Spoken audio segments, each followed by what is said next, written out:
अस्सलाम वालेकुम स्टूडेंट, क्या हाल चाल है जी? कैसे हैं आप? उम्मीद करता हूँ भाई बहुत अच्छे होंगे। कल किसी ने कमेंट किया हुआ था कि सर फिज़िक्स जैसा सब्जेक्ट है कोई थोड़ा ज़्यादा एक्सप्लेन किया करें, तो मैं यहीं आप लोगों को आज सजेशन लेने के साथ साथ ही जो चैप्टर नंबर 8 का कुछ रिमेनिंग पोर्शन रहता था, चैप्टर नंबर 9 हम लोगों ने करना था। चैप्टर नंबर 9 और 10 के बारे में ये चीज़ क्लियर हो जानी चाहिए कि आपको ऑप्टिक्स के बारे में, इंस्ट्रूमेंट ऑप्टिकल इंस्ट्रूमेंट के बारे में या फिजिकल ऑप्टिक्स की बात करेंगे। सो जी वालेकुम सलाम। तो मेरा बेटा जरा जल्दी से लाइव हो जाया करें जी। जुम्मा पढ़ने जाना है, डेफिनेटली जुम्मा पढ़ने जाना। 1:30 पे ब्रेक होगी 15 मिनट की। मैं भी जुम्मा पढ़ के आऊँगा, आप भी पढ़ के आना, और इसी तरह ही होगा इंशाल्लाह बेफिक्र हो जाए। अदरवाइज़ अगर आप पूरा 2 घंटे मस्जिद में बैठेंगे तब भी अल्लाह ताला से हम यहाँ भी सीख रहे हैं, कुछ अच्छा ही कर रहे हैं, गुनाह नहीं कर रहे, तो इंशाल्लाह जुम्मा पढ़ने भी जाए, तो इस चीज़ से परेशान होने वाली बात नहीं है। मैं आप लोगों का फीडबैक ज़रूर देखता रहता हूँ कि आप लोग फीडबैक में क्या कमेंट करते हो या क्या नहीं करते, फिर उसके अकॉर्डिंग मुझे देखना होता है। अब रही बात कि मैंने कल उस दिन भी यही कहा था कि इस वीकेंड तक जो मोस्ट प्रोबेबली जो हो सकती है बात जो आपके पास, वो यही थी कि भाई आप लोगों का जो फर्स्ट ईयर का सिलेबस है वो तो अल्हम्दुलिल्लाह कल तक कंप्लीट हो जाएगा। फिर सेकंड ईयर के सिलेबस का प्लान करेंगे। उसी के साथ साथ जैसे कि आप लोगों को सर फरहान ने भी बता दिया होगा कि आप लोगों का अब टेस्ट सेशन भी शुरू होने वाला है। एमसीक्यूज़ का जो टेस्ट सेशन है और फुल लेंथ पेपर्स भी आपके आने वाले हैं, तो उसको भी आज फाइनलाइज करके प्लान करके अपलोड कर दिया जाएगा। अब्दुल मोहिन, फिर आप ऐसे करो मेरा बेटा, जो जुम्मा पढ़ो, हम लोग ज़रा अल्लाह ताला से माफ़ी मांग लेंगे कि या अल्लाह प्लीज़। ओके, प्रिंसिपल और सुपरपोजिशन से मुझे स्टार्ट करना था इसको।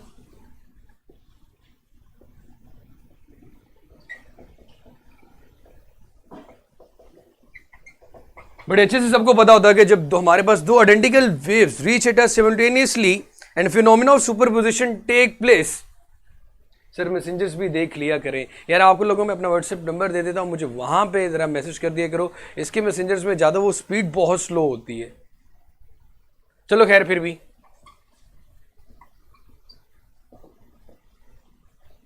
इतने गुस्से के कह रहा है, मुझे तो लगा मार ही देगा। अरे मैंने two identical waves reach at a point simultaneously, reach at a point simultaneously। यार मैं इसलिए गुनहगार तो नहीं होना चाहता, आपके पास ये रिकॉर्डेड में भी आ जाएगा, अगर आप नहीं मिस करना चाहते दोनों में से चले जाए। सर आप प्रोफाइल कहाँ? मेरा बेटा ये प्रोफाइल आप लोगों के सामने ही है मेरी। Then phenomena of superposition take place. आप देखो यार, जब फिनोमेना ऑफ सुपरपोजिशन वेव्स की होती है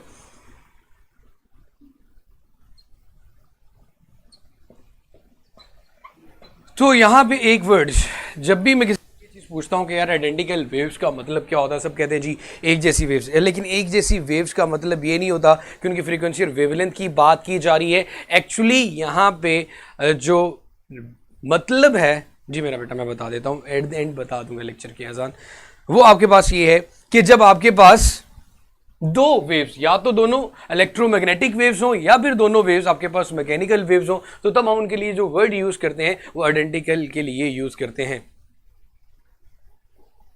मेरा बेटा, सबसे पहले आपके पास तीन तरह के फिनोमिनस यहां पे होते हैं। इंटरफेरेंस होती है, बीट्स आता है, और हमारे पास इंटरफेरेंस, बीट्स, और थर्ड वन आप लोगों ने हमेशा पढ़ा होता है जिसे हम बहुत इंपॉर्टेंट मानते हैं, stationery waves.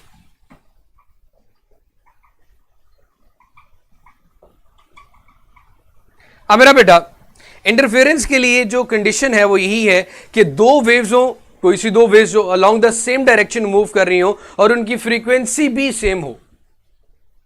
Condition for interference, interference दो वेव्स के दरमियान कब होगी? जब उनकी फ्रीक्वेंसी एंड डायरेक्शन, फ्रीक्वेंसी और डायरेक्शन दोनों जब सेम होंगे तो हमारे पास उनकी इंटरफेरेंस, जब जहरी सी बात F1 इज इक्वल टू क्या आएगा F2, जब फ्रीक्वेंसी सेम होगी तो वेवलेंथ भी सेम होगी। इसी तरह इससे मिलता जुलता स्टेशनरी वेव्स में चला जाऊं, इसकी कंडीशन ये है, एक कंडीशन तो बिल्कुल मैच करती है, वो कंडीशन ये कि इनकी फ्रीक्वेंसी सेम हो। when two waves superimpose to each other,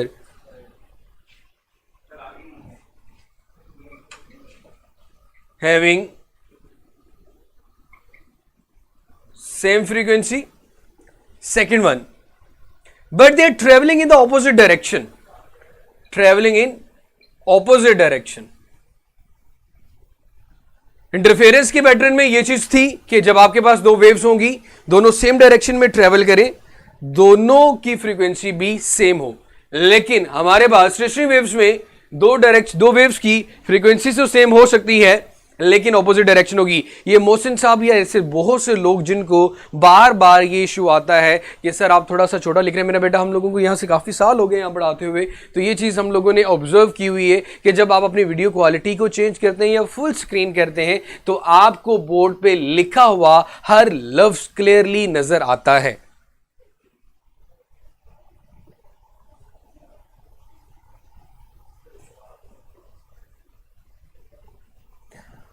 अब रहेगी बेटा बीट्स की बात में। बीट्स में एक चीज सेम है कि दोनों waves moving along same direction, but इनकी फ्रीक्वेंसीज में स्लाइटली सा डिफरेंट होता है। वो स्लाइटली डिफरेंट क्या होता है कि वो slightly different less than or equal to 10 hertz आएगा। F1 will not equal to F2। इन दोनों में, इंटरफेरेंस में और स्टेशनरी वेव्स में फ्रीक्वेंसी सेम थी लेकिन डायरेक्शन का ऑपोजिट आ रहा था। लेकिन अगर मैं बात करूं कि आपके पास जब रेगुलर इंटरवल या पीरियोडिक फॉर्म बनती वेव्स की, वो तब बन रही होती when they are moving in along the same direction and they have a slightly different of frequencies F1 and F2।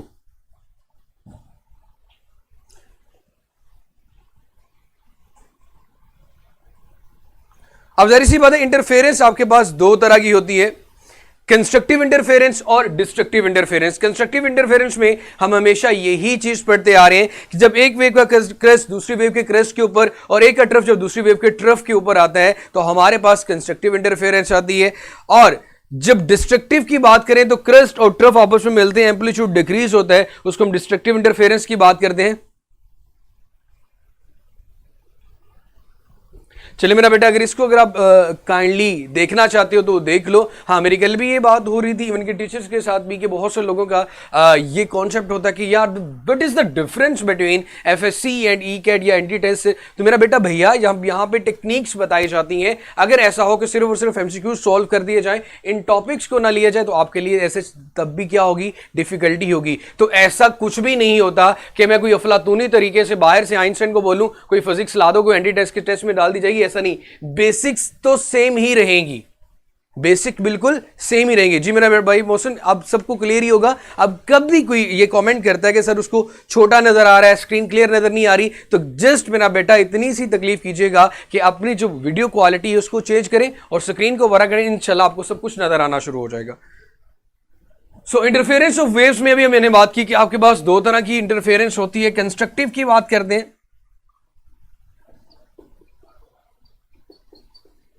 और दूसरी आपके पास डिस्ट्रक्टिव होती है।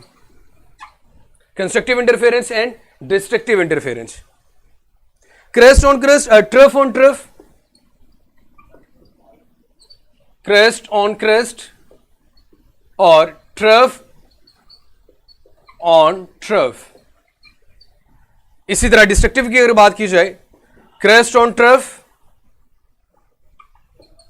Trough on crest. और आप लोगों ने बड़ी अच्छे से ये चीज पढ़ी हुई है कि जब भी हम बात करते हैं कंस्ट्रक्टिव इंटरफेरेंस की, एक वेव मैं यहां पे ड्रॉ करता हूं जिसका एम्पलीट्यूड मेरे पास y1 है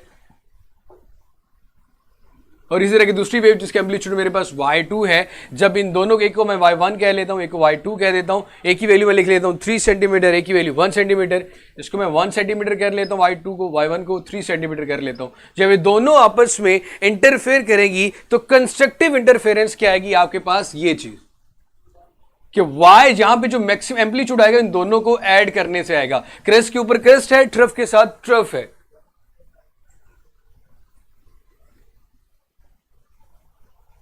सो मेरे भाई, एम्पलीट्यूड इंक्रीज होता है हमेशा कंस्ट्रक्टिव इंटरफेरेंस में, लिख सकता हूं y1 प्लस y2। और जब भी डिस्ट्रक्टिव इंटरफेरेंस आएगी तो आपके पास एम्पलीट्यूड में क्या आएगा, डिक्रीज आएगा। अच्छा, एक बड़ा ही मजेदार इंपॉर्टेंट एमसीक्यूज पूछने जा रहा हूं। ये चीज अगर आप लोगों ने नोट डाउन करनी है तो आप कर लें। उसके बाद नेक्स्ट जो आप लोगों से एमसीक्यूज पूछा जाएगा वो एमसीक्यूज आपके चैप्टर नंबर 2 से रेलिवेंट भी है। वहां पे भी आपने उसके बारे में कुछ पढ़ा जरूर था, वेक्टर्स एंड इक्विलिब्रियम में।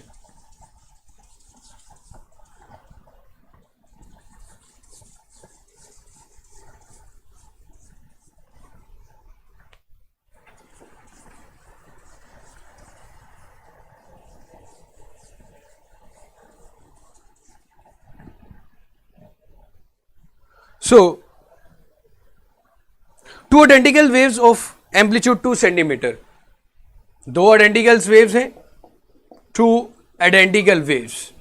आइडेंटिकल का मतलब मैंने अभी आप लोगों को क्लियर कर दिया था, identical waves of amplitude 2 centimetre. ये अच्छी खासी लंबी स्टेटमेंट्स को समराइज कर देता हूं। along the moving along the same direction reaching it simultaneously, दोनों सेम डायरेक्शन में जा रही हैं, एक पॉइंट पे मिल रही है, मतलब कि वहां पे इंटरफेरेंस हो रही है, और they interfere in such a way that only one of them appear as a resultant, that it is possible only phase difference is, कि आपके पास ये चीज आ रही, दो वेव्स हैं, दोनों का जो स्टार्टिंग पॉइंट है वो बिल्कुल सेम है, travelling in the same direction कर रही हैं, तो मतलब कंस्ट्रक्टिव इंटरफेरेंस होगी। लेकिन वही कहता है कि किसी एक का जो एम्पलीट्यूड है वो डिनोट हो रहा है, इस सामने आ रहा है। तो ऐसा कब पॉसिबल होता है कि जब आप दो वेव्स को ऐड करो, लेकिन आंसर 2 + 2 की 4 आना चाहिए ना आंसर, जब कंस्ट्रक्टिव इंटरफेरेंस होगी। लेकिन आंसर अगेन क्या आ रहा है मेरा बेटा, आपके पास 2 सेंटीमीटर है। मैं क्वेश्चन ये कर रहा हूं, ऐसी दो वेव्स जो कि both are moving in the same direction, उनमें इंटरफेरेंस भी हो रही है, लेकिन जब आप रिजल्टेंट लेते हो तो रिजल्टेंट में आपके पास आंसर फिर भी 2 सेंटीमीटर ही आ रहा है, हालांकि कंस्ट्रक्टिव इंटरफेरेंस में आंसर 4 सेंटीमीटर होना चाहिए। तो ऐसा कौन सा एंगल होगा इन दो वेव्स के दरमियान? मैं यहां पे एक्सप्लेनेशन में जो पॉइंट लिखता हूं जरा ध्यान से सुनिएगा। Waves are added like vectors, waves are added like vectors, waves are added like vectors. So we know that if two vectors are added, so we know that if two vectors are added, उन दो vectors को अगर add किया जाए, लेकिन जब भी आपके पास रिजल्टेंट फिर भी उस वेक्टर के मैग्नीट्यूड के इक्वल आ जाए, वो एंगल कौन सा होता था मेरा बेटा? वो एंगल शॉर्ट क्वेश्चन में भी पढ़ा, वो एंगल आपका 120 डिग्री था। At 120 degree of same magnitude,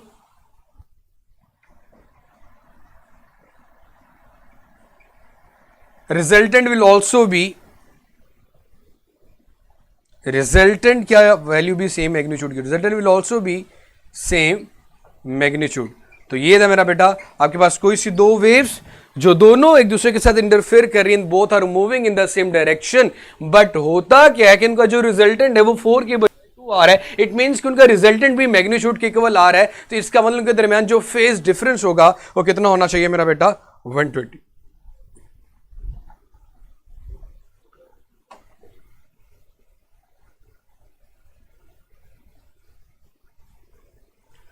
जी वालेकुम सलाम।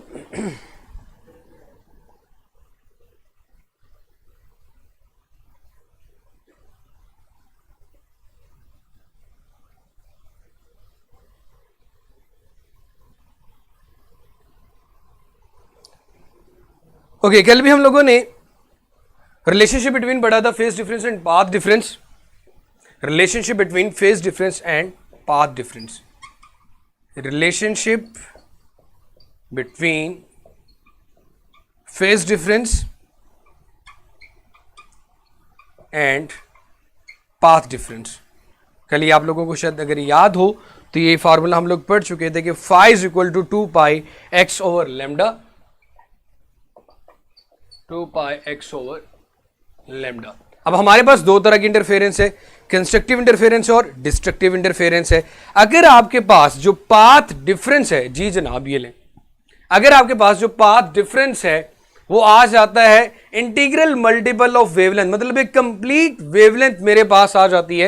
पाथ डिफरेंस को डेल्टा एस से भी लिखते हैं, हम एक्स भी ले लेते हैं। अगर ये आपके पास एन लैम्डा आ रहा है, अगर रिजल्ट में आपके पास एन लैम्डा एक कंप्लीट वेवलेंथ आ रही है, और एन आपके पास आपको पता है इंटीजर्स होता है 0 +- 1 +- 2 +- 3 +- 4 अप टू सो ऑन। तो अगर आपके पास ये चीज आ रही है +- 1 लैम्डा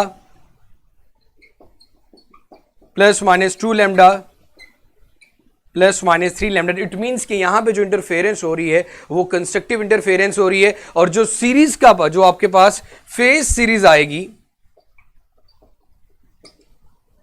ये तो आपने पाथ डिफरेंस ले लिया, फेज सीरीज में आप पाई के लिखते हो तो क्या जाएगा, 0 कंप्लीट वेव के लिए जहरी सी बात है, 0 से 2 पाई, 2 पाई से 4 पाई, 6 पाई, 8 पाई, 10 पाई, ये आपकी आएगी phase series in constructive interference. जी मेरा बेटा, ये चीज यहां तक क्लियर है। अब अगर डिस्ट्रक्टिव इंटरफेरेंस आएगी तो आपके पास कंप्लीट वेवलेंथ नहीं आ रही।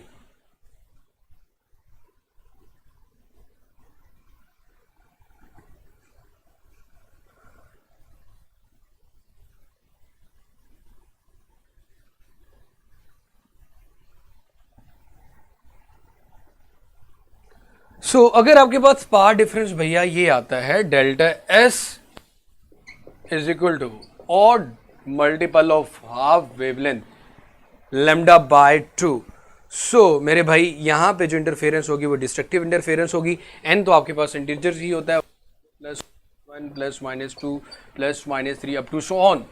और फॉर पाथ डिफरेंस की अगर बात करें तो आपके पास ये फिर क्या बनेगा, plus minus lambda by 2 plus minus, मतलब यहां जो मल्टीप्लीकेशन आएगी वो ऑड मल्टीप्लीकेशन आएगी, 3 लैम्डा बाय 2 5 लैम्डा बाय 2। तो जब लैम्डा बाय 2 और साथ ऑड नंबर गिवन हो, इट मींस कि यहां पे जो इंटरफेरेंस हो रही है वो डिस्ट्रक्टिव इंटरफेरेंस है। सर लाइट चली गई थी, प्लीज रिपीट कर दें। मेरा बेटा मैं यहां पे आपको रिलेशनशिप बतवा रहा था between phase difference and path difference, जो कि आपने कल भी फॉर्मूला पढ़ा था कि फॉर्मूला ये था आपके पास मेरा बेटा कि जब भी आप लोगों ने फेज डिफरेंस निकालना, phi equal 2 pi x over lambda, path difference को हम एक्स से डिनोट करते हैं, फेज डिफरेंस को हम फाई से डिनोट करते हैं। कंस्ट्रक्टिव इंटरफेरेंस में जब भी कंस्ट्रक्टिव इंटरफेरेंस को ऑब्जर्व किया गया तो भाई यहाँ पे जो सबसे चीज़ हमारे पास ऑब्जर्वेबल आई कि हमारे पास जो पाथ डिफरेंस आता था वो एन लैम्डा के इक्वल आता था। एन की वैल्यू 0 +-1 +-2 +-3 +-4 है, और फेज सीरीज में 2 पाई 4 पाई 6 पाई 8 पाई इंटू 10 पाई अप आते हैं। इसी तरह जब हम डिस्ट्रक्टिव इंटरफेरेंस की बात करते हैं तो हमारे पास जो पाथ डिफरेंस आता है वो आपके पास odd multiple of half wavelength आता है, odd multiple of half wavelength आता है। मेरा बेटा मैंने कल भी ये चीज मेरे बच्चे आपको लोगों को बता दी थी कि जब आपके पास इस तरह एक वेव हो, ये पॉइंट ये पॉइंट ये पॉइंट ये पॉइंट ये पॉइंट, अगर इस पॉइंट से इस पॉइंट तक के डिस्टेंस को देखा जाए तो ये पाथ डिफरेंस होगा, लेकिन अगर इनके दरमियान एंगल का डिफरेंस देखा जाए तो ये फेज डिफरेंस होगा।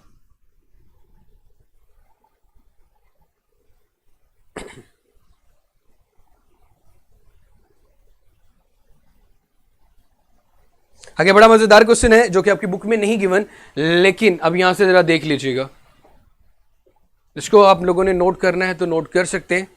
Relationship between amplitude and intensity की बात करनी है, relationship between amplitude and intensity.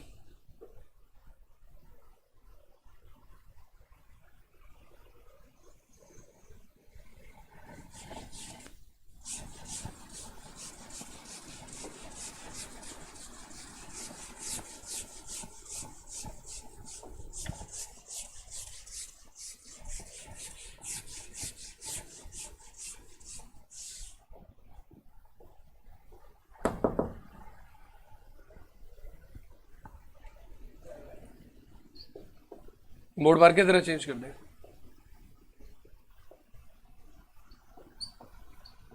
Relationship between amplitude and intensity.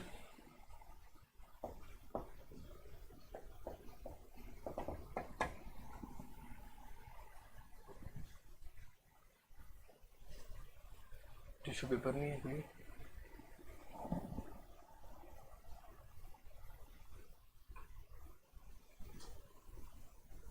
मेरा बेटा आप लोगों से यही रिक्वेस्ट है कि जो जाना चाहता है हम उसको रोक नहीं सकते, और जो लोग हैं उनको 1:30 तक वेट करना होगा, और उसके बाद डेफिनेटली ब्रेक का टाइम मिलेगा नमाज का। और हम इसलिए मेरा बेटा आप लोग इन तरह की डिस्कशन से अवॉइड ही किया करें। आप लोगों को नहीं पता कि आप लोगों के पास तो डिस्कशन का टाइम भी नहीं है। मेरे भाई इंटेंसिटी और एम्पलीट्यूड के दरमियान ये रिलेशनशिप हमेशा याद रखिएगा। Intensity is directly proportional the square of the amplitude. Intensity is directly proportional to the square amplitude, ये चीज आपकी बुक में नहीं गिवन है, ये रिलेशनशिप को ध्यान से देख लीजिएगा। Intensity is the square of the amplitude. It means कि जब मुझे एम्पलीट्यूड निकालना होगा तो मैं इंटेंसिटी का स्क्वायर रूट लूंगा।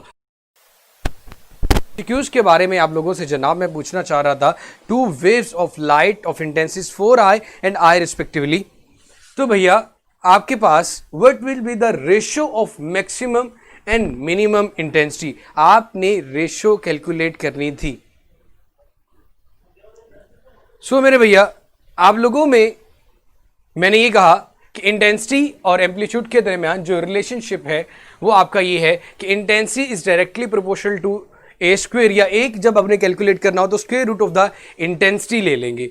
तो इस लिहाज से जब इस न्यूमेरिकल सॉल्व करेंगे तो सबसे पहले हमारे पास जो intensity 4i and i given है, हम इनके एम्पलीट्यूड निकालेंगे। Amplitude is directly proportional to the square root of the intensity. a1 और a2 देखो, a1 आपके पास 4i है और a2 आपके पास मेरा बेटा i है, तो ये आएगा आपके पास 2i रेशियो i, मतलब 2i या i आपके पास इसका जो एम्पलीट्यूड आ जाता है। तो अगर इस एम्पलीट्यूड की बात करो मेरा बेटा, अगर सिर्फ 1 रखूं यहां पे मैं, सो आपके पास a1 a2 2 + 1 3 इसका मैक्सिमम एम्पलीट्यूड आता है, मिनिमम एम्पलीट्यूड देखो तो 1 आ रहा है। अब हम इंटेंसिटी और एम्पलीट्यूड के रिलेशनशिप से इंटेंसिटी की मैक्सिमम वैल्यू निकालते हैं। Intensity is directly proportional to the square of the amplitude. पहले का एम्पलीट्यूड 3 था, 3 का जब एम्पलीट्यूड का स्क्वायर लिया तो मेरे पास क्या आ गई, पहली इंटेंसिटी जो मैक्सिमम आ गई वो आ गई 9। दूसरा एम्पलीट्यूड मेरे पास 1 है, 1 का स्क्वायर लूंगा तो आंसर अगेन। हम लोग अगर क्लास में खड़े हुए हैं तो जानबूझ के एरर पैदा नहीं किया जा रहा। कैमरे के सामने खड़ा हुआ बंदा आप लोगों का मुंह तक रहा है कि यार कब वो स्टार्ट हो, तो इसलिए मेरा बेटा प्लीज बिहेव इस तरह करो कि वाकई ये चीज फील हो कि मैं सेकेंड ईयर के एक सीनियर स्टूडेंट्स को पढ़ा रहा हूं।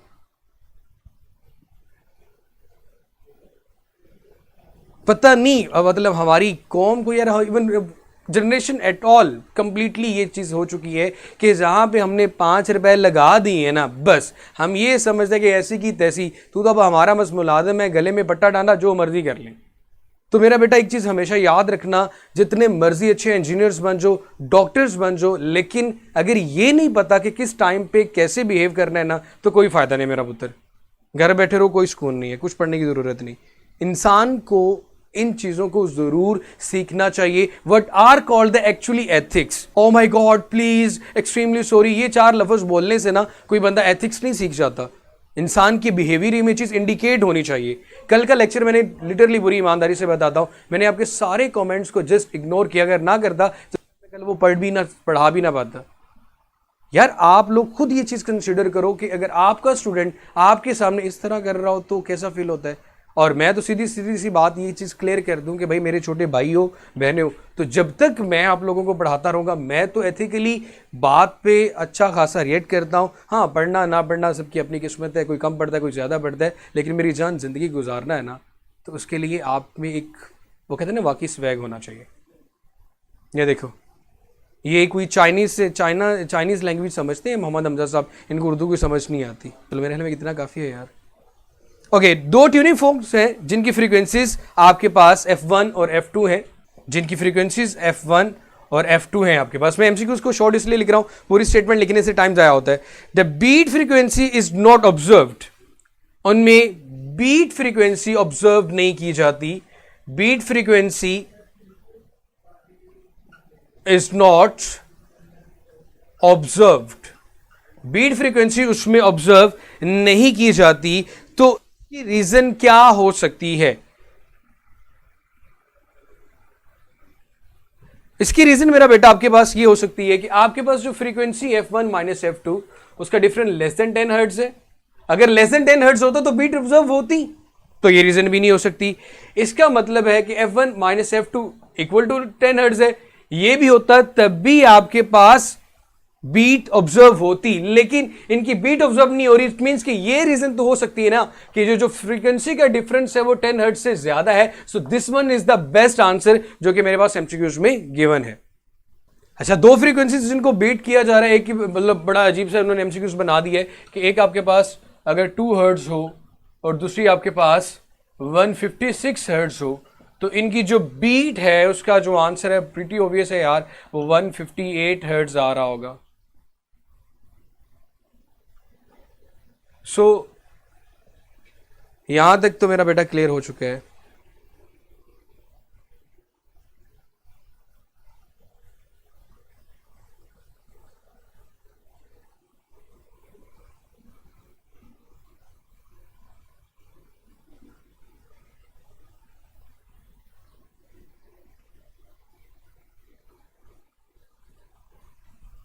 जी जज़ाकल्लाह मेरा बेटा। ये सारी चीज़ें चलती रहती हैं, डांट शांट का तो कोई मसला नहीं, लेकिन यार मुझे तो खैर गुस्सा तब आता है कि जब कोई ओवर रिएक्ट हो रहा हो ना, एवं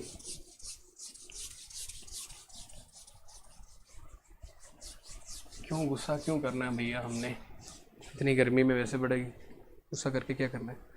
अच्छा यार, सबसे पहले तो हम बात करते हैं अब डॉपलर इफेक्ट की, जो लास्ट टॉपिक है उसको जरा करके फिर 9th चैप्टर के ऊपर आते हैं। और कल तक ये मेरा आप लोगों से, कल तक हमने फर्स्ट ईयर की फिजिक्स इंशाल्लाह कंप्लीट कर देनी है। डॉपलर इफेक्ट की अगर बात की जाए भाई, सबसे पहली बात तो ये कि बहुत से लोग इस चीज को अगर ऑब्जर्व करें,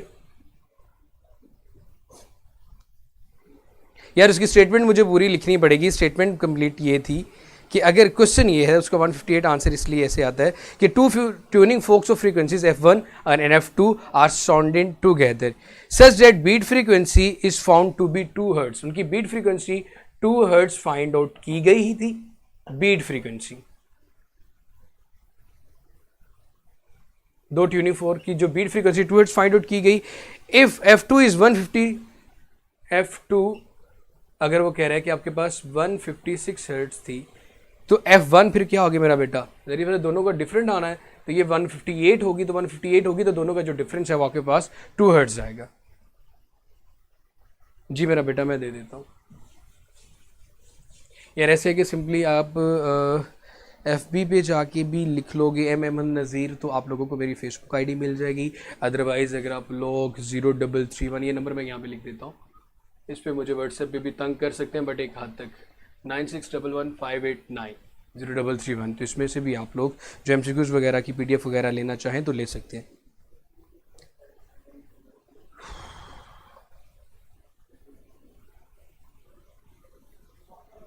ओके अब किसी बस स्टॉप पे खड़े होते हो, तो बस स्टॉप पे खड़े हुए एक ट्रक आपके पास से गुजरता है, तो जब आपके पास से गुजर के चला जाता है, एक सायरन आपको सुनाई देता है। उस सायरन की आवाज़ उस ट्रक के पास आने की वजह से कभी ज़्यादा होती है, दूर जाते थे थोड़ी कम हो जाती है। तो ये जो डिफरेंट आता है फ्रीक्वेंसी के अंदर या आवाज़ के अंदर, इसको अपेरेंटली जो चेंज आ रहा होता है, इसको हम डॉपलर इफेक्ट का नाम देते हैं।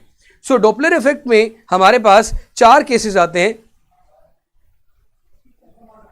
ठीक है, क्या इशू आ रहा था? डॉपलर इफेक्ट में हमारे पास 4 केसेस आते हैं। एक तो ये सोर्स जब रेस्ट होता है और observer moving towards the rest, observer जो ऑब्जर्वर की तरफ मूव करता है। मैं चारों केसेस को यहां पे समराइज करके लिख देता हूं। Case 1, case 2, case 3। आप लोगों ने भी 4 केसेस ही पढ़े हुए हैं इसके। केस 4, पहले 2 केसेस में हम जो हमारा सोर्स ऑफ साउंड है, सोर्स ऑफ साउंड, उसकी जो वेलोसिटी है u, उसको 0 रखेंगे, मतलब उसको रेस्ट में रखेंगे। इसमें भी सोर्स क्या आएगा आपका, रेस्ट में होगा। लेकिन जो चीज ऑब्जर्वर है वो एक दफा moving towards the source move करेगा और एक दफा moving away from the source. Moving towards the source, moving away from source. जब ये moving towards the source move कर रहे हैं, तो आपके पास मेरा बेटा ये चीज क्लियर होती है कि आप जब उसकी वैल्यू देखते हो कि आपके पास आंसर इस तरह आ रहा होता है, पेरेंट फ्रीक्वेंसी का FA, parent frequency F, V plus U relative velocity जब आप कैलकुलेट करते हैं नीचे V आ रहा होता है। इट मीन्स कि जो अपेरेंट फ्रीक्वेंसी आती है वो रियल फ्रीक्वेंसी से ज़्यादा आती है when source moving towards the source. ये आंसर आता आप लोगों ने देखा होगा। लेकिन यहाँ पे जो फ्रीक्वेंसी है वो स्पीड की इंक्रीज की वजह से, F increase due to V, क्योंकि वेलोसिटी इंक्रीज करती है, लेकिन जो वेवलेंथ है wavelength remain same. First case की समरी लिख ली। इसी तरह सेकंड केस में जब आपके पास observer moving away from the source, observer, जी मेरा बेटा मैं चेंज करवा लेता हूं। अच्छा भाई, सबसे पहला कैसा सोर्स आपका साउंड का वो रेस्ट पे था, और जो मूविंग टुवर्ड्स सोर्स आपके पास जो ऑब्जर्वर है वो मूविंग टुवर्ड्स दी सोर्स जाता है, तो आपके पास अपेरेंट फ्रीक्वेंसी इंक्रीज करती है क्योंकि इंक्रीज करती है और इसकी वेवलेंथ में किसी किस्म का कोई चेंज नहीं आता। जब भी आपके पास सोर्स ऑफ साउंड रेस्ट में होगा, उसकी वेवलेंथ वो अपनी जगह पे, अपनी ही जगह पे फिक्स्ड है, उसकी वेवलेंथ में कोई चेंज नहीं आ रहा, वो जो साउंड प्रोड्यूस कर रहे हैं। हाँ, फ्रीक्वेंसी इंक्रीज करेगी जब वेलोसिटी इंक्रीज करेगी, फ्रीक्वेंसी डिक्रीज कर जाएगी जब वेलोसिटी डिक्रीज कर जाएगी। सेकंड केस में जब अवे करते हैं तो वेलोसिटी डिक्रीज कर जाती है, अपेरेंट फ्रीक्वेंसी भी डिक्रीज कर जाती है। फिर थर्ड और फोर्थ केस में हम लोगों ने ये चीज देखनी है कि अब आपके पास ऑब्जर्वर नहीं बल्कि के ऑब्जर्वर रेस्ट में है, source moving towards the, source जा रहा है ऑब्जर्वर की तरफ, मूविंग टुवर्ड्स दी ऑब्जर्वर। तो फ्रीक्वेंसी एफ सी आपके पास आती है, और यहां पे जो एफ सी ग्रेटर देन आती है बेटा एफ से, फ्रीक्वेंसी ज्यादा आ रही है क्योंकि फ्रीक्वेंसी यहां पे इंक्रीज इसलिए कर रही है क्योंकि आप लोगों को पता है फ्रीक्वेंसी अगर वी को हम कांस्टेंट माने तो फ्रीक्वेंसी और वेवलेंथ के दरमियान इनवर्स रिलेशनशिप होता है। जब ये दोनों एक दूसरे के क्लोज जाएंगे, F increase due to decrease in wavelength, तो वेवलेंथ क्या कर जाएगी, डिक्रीज कर जाएगी। एफ इंक्रीज जब आप सोर्स ऑफ द साउंड की तरफ, ऑब्जर्वर रेस्ट में सोर्स ऑफ साउंड आपकी तरफ आ रहा है तो दरमियान में कंप्रेशन प्रोड्यूस हो रहा है, वेवलेंथ डिक्रीज कर रही है, तो F increase due to decrease in wavelength.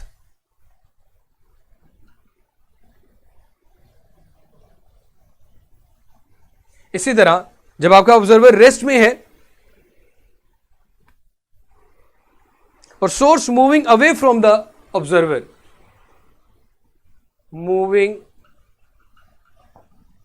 Away from observer, तो जहरी सी बात है ये चीज़ क्लियर हो जाएगी, उसका उलट होगा कि आपके पास जो फ्रीक्वेंसी है वो अपेरेंटली एफ डी वो लेस देन आएगी ओरिजिनल फ्रीक्वेंसी से, और यहाँ पे फ्रीक्वेंसी का जो डिक्रीज है वो किसकी वजह से, क्योंकि वेवलेंथ क्या कर रही है, डिक्रीज कर रही है, frequency decrease because wavelength increases. ये डॉपलर में 4 इफेक्ट्स थे, और उसके बाद हम इनको कुछ और समराइज करते।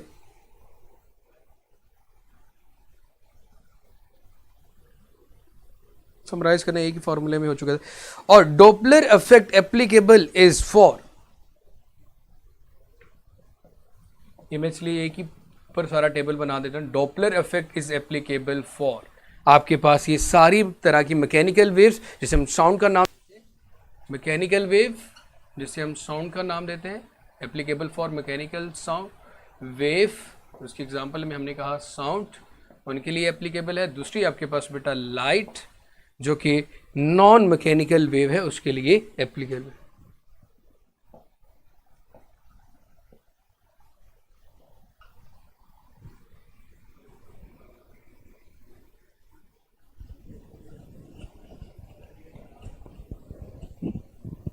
जब फ्रीक्वेंसी में किसी किस्म का कोई चेंज नहीं आएगा मेरा बेटा, तो उसकी वेवलेंथ में भी किसी किस्म का चेंज नहीं आएगा। अगर when both are at rest तो किसी किस्म का ना फ्रीक्वेंसी में अपेरेंट में चेंज आएगा, जब चेंज नहीं आएगा तो वहां पे डॉपलर इफेक्ट को आप ऑब्जर्व नहीं करोगे।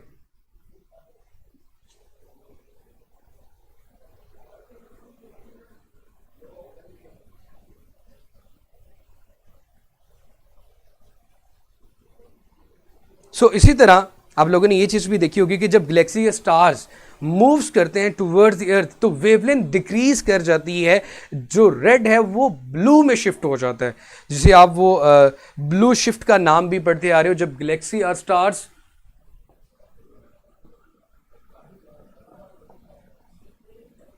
Moves towards the earth, moves towards the earth, तो आपके पास वेवलेंथ डिक्रीज करती है। वेवलेंथ के डिक्रीज करने से ब्लू शिफ्ट आता है, कि मतलब आपका जो रेड है वो ब्लू में शिफ्ट हो गया। Again voice error,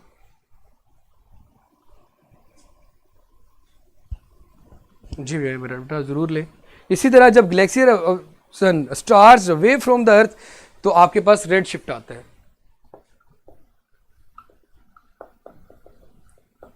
moves away from अर्थ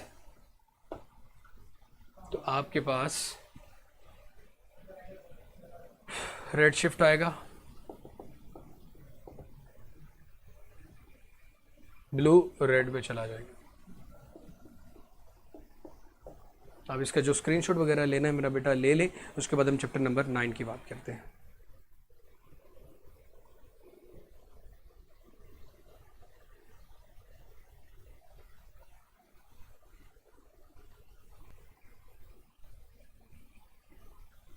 ये दोनों के लिए आदिल मैंने बता दिया था कि वे दोनों रेस्ट में हो या दोनों मूव कर रहे हो, तो दोनों में जो चेंज है वो एक जैसा आ रहा होता है। आगे मेरा बेटा, the blue colour of the sky is due to,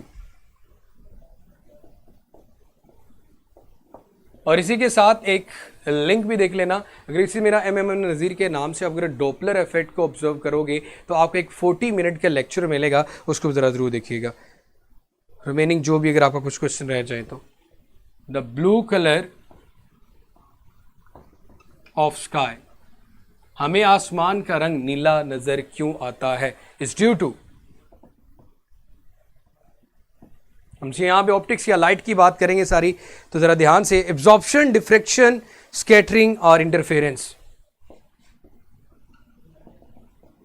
absorption, दूसरा हमारे पास आ गया मेरा बेटा डिफ्रेक्शन, सी हमारे पास आ गया स्कैटरिंग, और उसके बाद हम बेटा बात करते हैं इंटरफेरेंस की।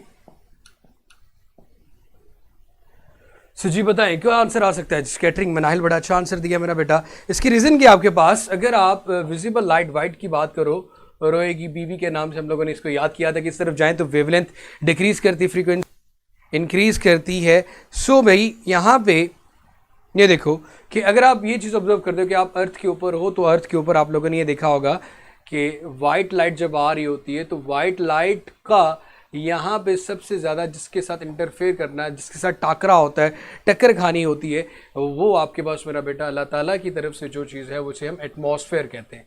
एटमॉस्फेयर के साथ जब ये टकराते हैं तो यहाँ पे मेरा बेटा होती है स्कैटरिंग। सो स्कैटरिंग की वजह से आपके पास देखो, जब स्कैटरिंग होगी सो ब्लू कलर हमें अपीयर इसलिए नजर आता है कि जहरी सी बात है इसकी जो वेवलेंथ है वो डिक्रीज हो रही है। सो यहां पे ब्लू कलर, वॉलेट और इंडिगो तो ऑब्जर्वेबल हमारे पास रेड होते हैं, या फिर आपके पास क्या आता था मेरा बेटा ब्लू। तो यहां पे हमें जो आसमान का रंग है वो स्कैटरिंग की वजह से ब्लू नजर आना शुरू हो जाता है। अब बहुत से लोग ये कहेंगे यार लाइट इज अ वेव, लेकिन नॉन मॉडर्न फिजिक्स में हमने इसकी ड्यूल नेचर पढ़ ली थी कि भैया आपके पास जो रीजन है, यहां पे आप खड़े हुए, जो रीजन है वो ये है कि जब कॉम्पटन इफेक्ट में स्कैटरिंग में आपने देखा था कि जब स्कैटर्ड हो रही थी लाइट, तो आपने वहां भी देखा कि एक पार्टिकल नेचर भी रखती है। इट मीन्स कि ये पार्टिकल नेचर है, और पार्टिकल नेचर में ये चीज हमेशा हम लोगों ने वैसे ये बात चीज पढ़ी है कि किसी भी चीज की जब वेवलेंथ ज्यादा हो तो वो वेव नेचर, मतलब उसकी जहरी सी बात है ज्यादा होगी, और अगर उसकी वेव नेचर ज्यादा होगी इट मीन्स उसकी पार्टिकल नेचर क्या होगी, फिर कम होगी। उसकी पार्टिकल नेचर क्या होगी मेरा बेटा, कम होगी। वेवलेंथ ज्यादा होगी तो उसकी पार्टिकल नेचर क्या होगी हमारे पास, कम होगी। तो यहां पे इधर देखो, यहां पे एक तरफ से वेवलेंथ कम हो रही है और एक तरफ से वेवलेंथ ज्यादा हो रही है, तो एक तरफ पे पार्टिकल नेचर ज्यादा आ रही है और एक तरफ पे वेव नेचर ज्यादा आ रही है।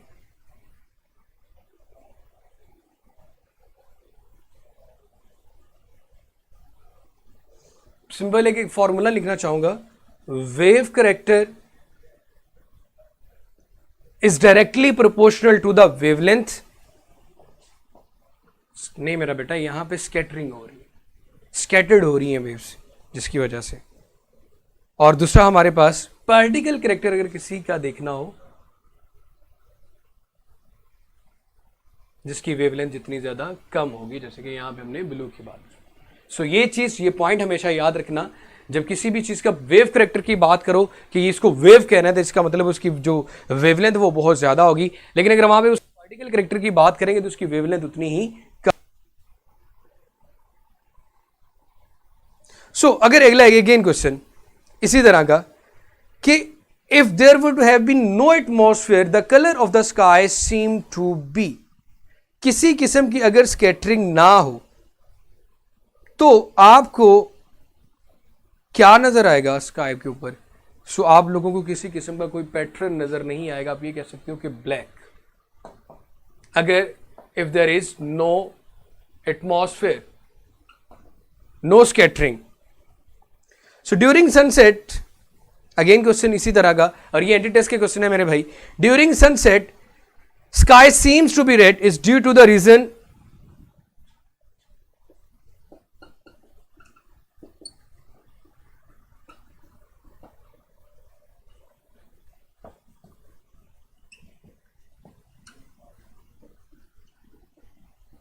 It is due to the reason. ये किस वजह से हो सकता है कि हमें रेड नजर आता है? आप लोगों ने ये चीज हमेशा से याद रखनी है मेरा बेटा, कि एक चीज का ख्याल रखिएगा, जब स्कैटरिंग हो रही होती है तो रेड की जो स्कैटरिंग है वो कम होती है और ब्लू की स्कैटरिंग जो हमारे पास क्या होती है मेरा बेटा, ज्यादा होती है। जो जिस तरफ सूरज गरूब हो रहा होता है तो उस तरफ आप ये देखते हो कि अगर किसी एक जगह पे सूरज गरूब हो रहा है तो किसी दूसरी जगह पे सूरज तुलू भी हो रहा होता है। तो एक जगह पे स्कैटरिंग ज्यादा और एक जगह पे स्कैटरिंग कम है। तो ये चीज हमेशा याद रखना, चाहे सूरज गरूब हो चाहे सूरज तुलू हो रहा हो, तो दोनों केसेस में ये पॉइंट याद रखिएगा कि ब्लू जो स्कैटरिंग है वो ज्यादा होती है, ब्लू स्कैटरिंग मोस्ट और रेड स्कैटरिंग लीस्ट। लेकिन हम ऑब्जर्व की बात कर रहे होते हैं कि जब ऑब्जर्व कर रहे होते हैं तो जब गरूब हो रहा होता है तो हमारे पास जो रेड स्कैटरिंग सामने आ रही होती है, किसी दूसरे ऑब्जर्वर को उस वक्त ब्लू स्कैटरिंग नजर आ रही होती है, उसको सूरज निकलता हुआ नजर फील हो रहा होता है, हमें गरूब होता हुआ फील हो रहा होता है, हमें रेड फील हो रहा होता है। तो इसलिए मैं ये बात कह सकता हूं कि अगर कोई ये कहे कि ब्लू स्कैटर लीस्ट हो गया, ऐसा कुछ भी नहीं हुआ। ब्लू स्कैटर हमेशा ज्यादा होगा और रेड स्कैटर हमेशा कम होगा। लेकिन ऑब्जर्व की बात है कि हमें किस वक्त देख रहे होते हैं, तो यहां पे जो रीजन यही है वो ये है कि मेरा बेटा आपके पास ब्लू स्कैटर्स मोस्ट और रेड स्कैटर लीस्ट। तो ये जरा देख लें, blue scatters most and red scatter least, ये आंसर आपको हमेशा याद होना चाहिए।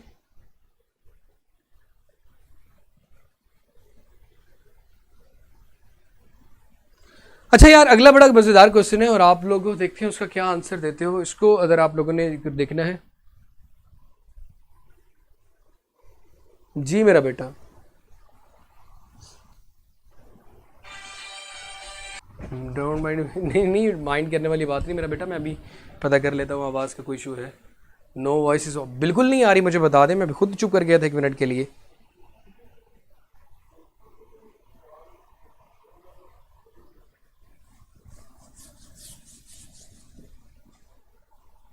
जी ये किस टॉप, ये चैप्टर नंबर 9 से रेलिवेंट हमारे क्वेश्चन है, देख ले कोई है इशू? ओके, मेरी हैंड फ्री खराब हो गई। जी जी मैं बोल रहा हूँ, इनके ना 30 पे वो शुरू कर दीजिएगा, एमसीक्यूज कर रहे हैं test.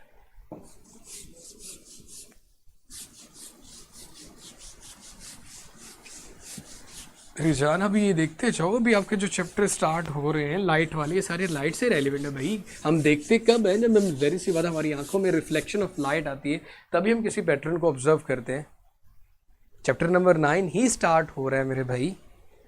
A red flower kept in green light appears to be. A red flower, एक सुर्ख रंग का फूल, सबने देखा ही होगा। Kept in green light appears to be, kept in green light, जब उसको सबज रोशनी के अंदर रखा जाता है, appears to be, वो हमें नजर आता है, जाहिर होता है। ऑप्शन ए, बी, सी और डी। रेड नजर आएगा, ग्रीन नजर आएगा, ग्रीनिश रेड नजर आएगा, ब्लैक नजर आएगा।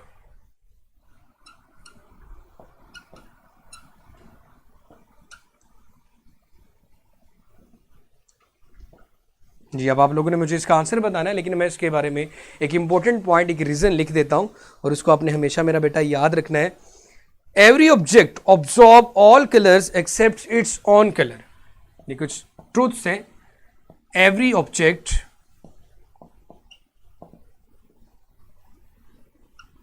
absorbs all color except its own color। Except its own colour,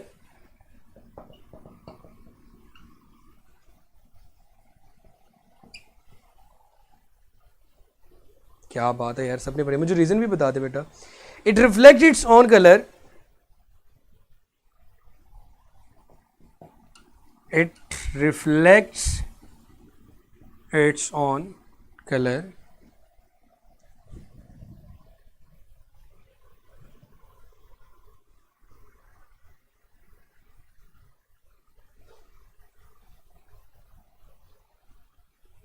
सो यहां पे हमारे पास जो फिनोमेना हो रहा है वो है कि ग्रीन कलर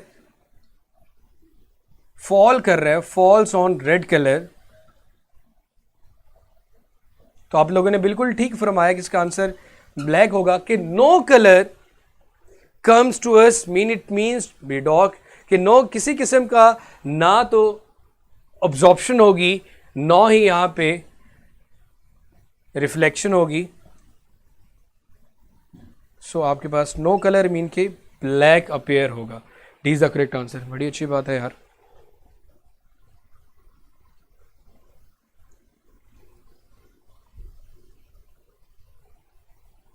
ओके, अगली बात, ट्विंकल ट्विंकल स्टार आप लोगों ने सुना ही होगा।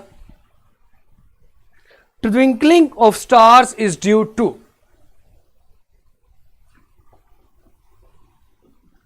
Twinkling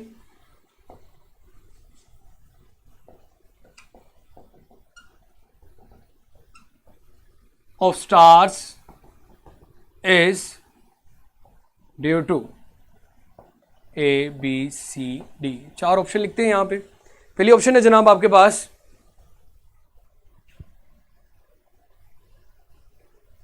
constructive interference only, constructive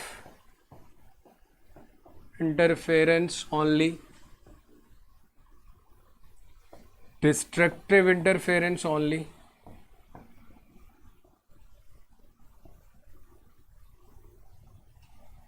सी ऑप्शन मेरे पास है मेरा बेटा, both constructive and destructive,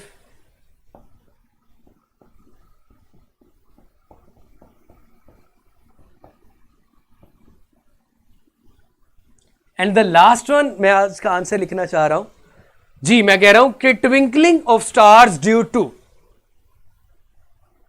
non uniform density of interference, non uniform density of interference. इसमें से आपने मुझे एक ऑप्शन बताना है, हिंट मैं आप लोगों के सामने लिख देता हूं।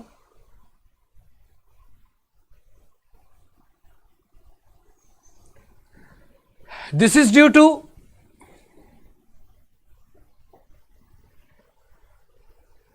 non-uniform density of atmosphere, non-uniform density of atmosphere,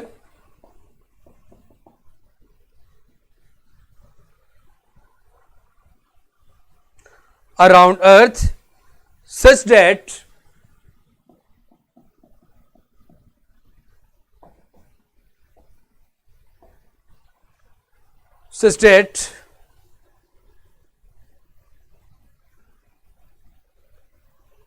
light is blocked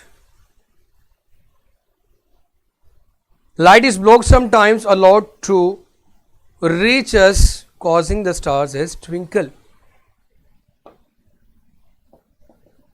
कुछ टाइम लाइट आपकी ब्लॉक हो जाती है, जो रीजंस बनती है ट्विंकलिंग की। और एक भाईजान ने भी कहा कि सर दोबारा से बता दे। मैंने बेटा उसका ये बताया था कि every object appears all colours except its own colour. हर ऑब्जेक्ट हर कलर को एब्जॉर्व करता है सिवाय वो अपने ही जैसे कलर को, उसको वो हमेशा रिफ्लेक्ट करता है। जैसे कि मैंने ब्लैक पहना है, ब्लैक तो वैसे सारी एब्जॉर्व करता है, लेकिन रिफ्लेक्ट पे क्या करेगा, ब्लैक ही करेगा, आपको ब्लैक ही नजर आएगा। It reflects only own colour, so which comes to us making it appear to be a half of that colour. मतलब जो हमें सेंस देता है कि इसका कलर क्या है। मेरे सामने ये व्हाइट है, उसके ऊपर ब्लैक है, तो जो उनके कलर्स हैं बाकी सारे कलर्स को एब्जॉर्व कर रहे हैं, लेकिन अपने कलर की ये रिफ्लेक्शन दे रहे हैं। सो हमारे पास केस ये था, only green colours falls on red colour, मतलब ग्रीन कलर रेड फ्लावर के ऊपर फॉल कर रहा था। So it absorbs it and reflects no colour. वो उसको एब्जॉर्ब तो कर लेगा लेकिन रिफ्लेक्ट नहीं कर पाएगा, अपने कलर को रिफ्लेक्ट नहीं कर पाएगा। So no colour comes to us mean it me is be the dark, जिसकी वजह से ये डार्क होता है।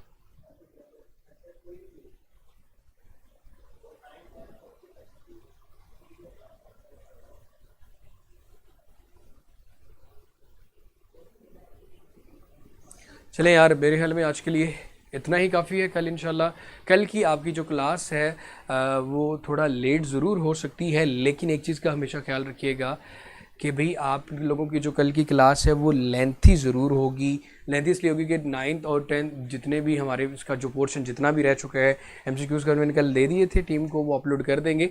तो कल याद रखिए कि कल का जो क्लास है वो लेंथी होगी, क्योंकि उसमें जितना भी सिलेबस हमारा रिमेनिंग होगा उसको कंप्लीट करेंगे। वो 2 घंटे की क्लास भी हो सकती है, 1.5 की भी। बस इतना ही है, बंद करें इसको, MCQ स्टार्ट करें।